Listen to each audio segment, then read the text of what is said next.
ஆட்சியில் ஏற்படக்கூடிய அதிருப்திக்கு மாற்றாத்தான் இன்னைக்கு தாவேக்காவை மக்கள் பார்க்குறாங்க. ஓகே. அப்போ ஆட்சியில் ஏற்படக்கூடிய அதிருப்திக்கு முக்கிய காரணம் ஊழல். அப்போ நீங்கள் அந்த ஊழலை தான் மென்ஷன் பண்ணியே ஆகணும் கடைசி வரை. அதுக்கான ஒரு கோட்டிங் தான் அந்த ஊழலை ஒழித்து விடுவோம்ன்றது. ஊழலை ஒழிக்கவே முடியாது.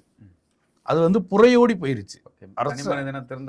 நீங்க ஒரு ஆட்டோவில் நீங்க ஓலா புக் பண்ணீங்கன்னா எக்ஸ்ட்ரா 10 ரூபா கேட்குறாங்க. 50 ரூபா கேட்டான். 50 ரூபா. அதாவது கீழே இருந்தே மக்கள் அரசன் எவ்வளியோ மக்கள் எவ்வளின்ற மாதிரி மொத்தமாகவே இந்த ஊழல்ன்ற ஒன்று பண்றத அதை ஒரு தவறுன்ற எண்ணத்தில் இருந்து அது ஒரு பிழைப்புக்கான ஒரு விஷயம். அது சாதுரியத்தனம்.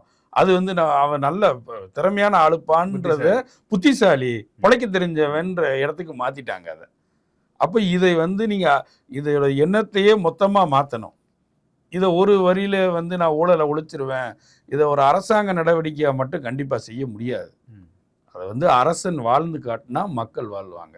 நீங்கள் ஒரு டெண்டருக்கு இத்தனை % கமிஷன் எடுத்தீங்கன்னா ஆட்டோவுக்கு 10 ரூபா கேட்கத்தான் செய்வோம்.